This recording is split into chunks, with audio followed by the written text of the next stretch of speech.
everybody, it's Jen with Caketastic Cakes, and I'm gonna give you a lovely red velvet cake recipe today. I made a red velvet cake not too long ago, and I personally I don't like them. I'm gonna say it, I don't like red velvet. But this one, I actually like the flavor, I like the texture, and yeah, so I'm gonna get into it. I'm gonna show you what I did. And if you see me use any tools or supplies you could use, check the link in the description below. It will be able to help you out.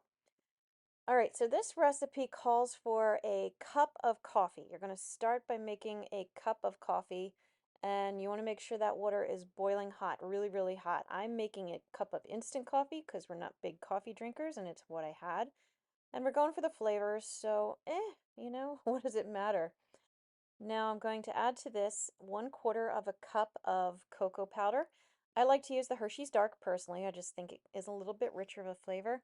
And when you're making these recipes, these from scratch recipes that involve chocolate and cocoa powder as your source, you're going to find a lot of times you use hot water in some aspects. So adding it to the coffee, yeah, just makes sense.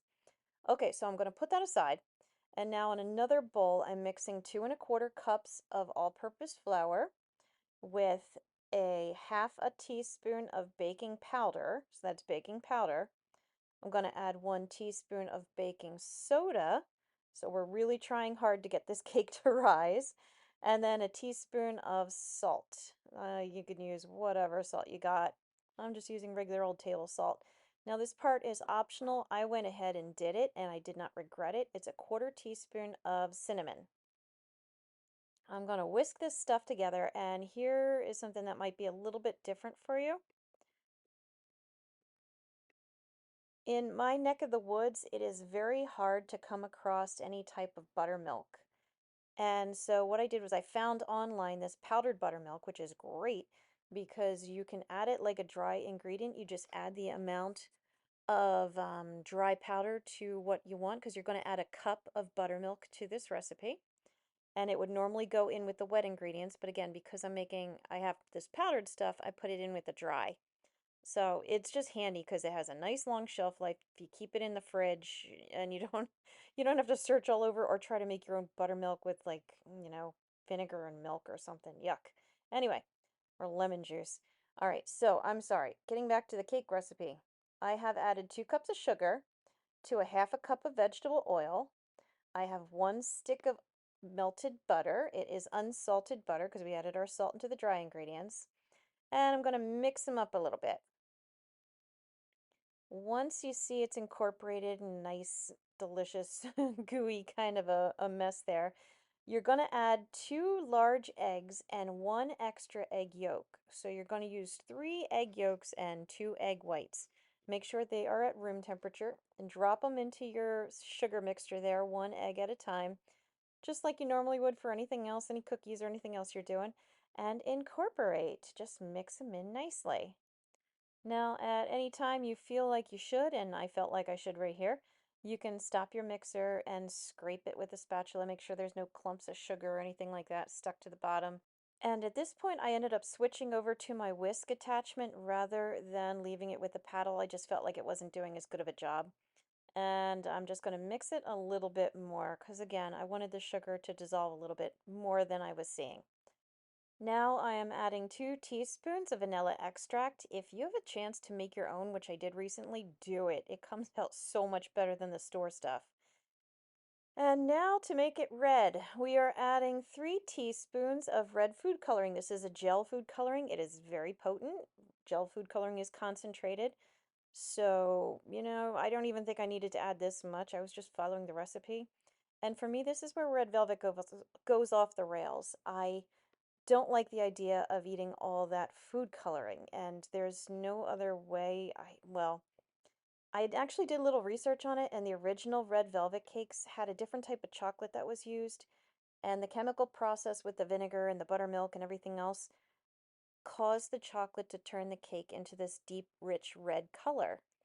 And nowadays, everything is so processed that the chemical reaction's gone, so we have to add more chemicals to make it red.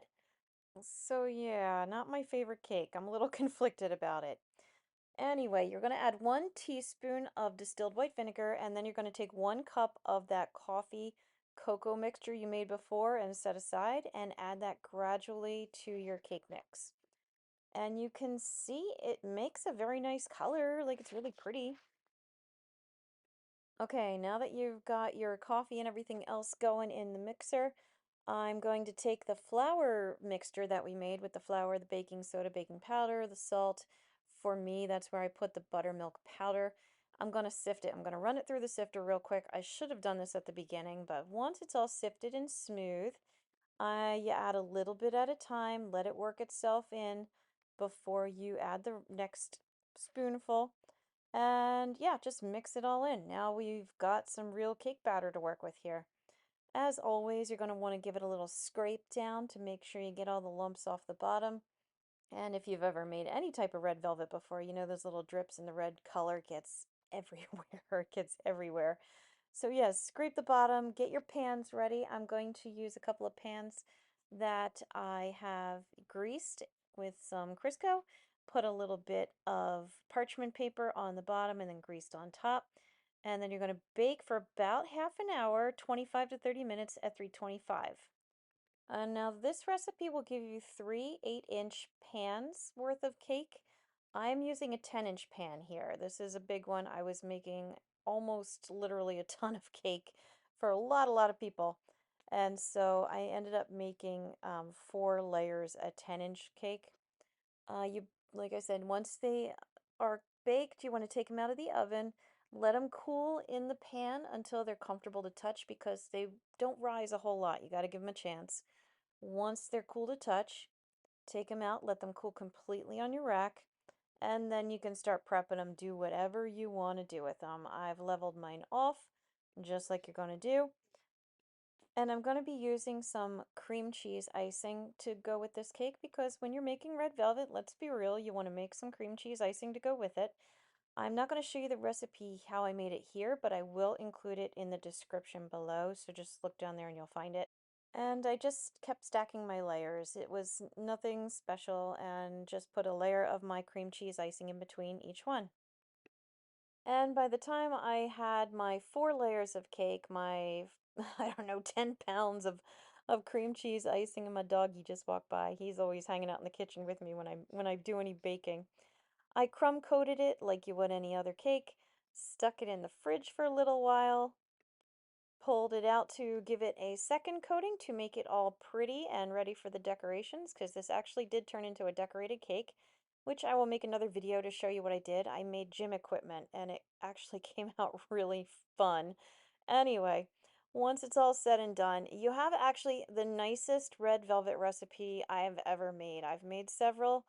I've hated all of them, mostly because the food dye. This one I don't hate, I actually like it. So for me, that says a lot. All right, so I hope you found this video helpful. Please like and subscribe because it helps me out as well. We can help each other here. I've got a lot of other videos out there, other recipes, other decorating videos, so please check them out. And as always, thanks for watching Caketastic Cakes.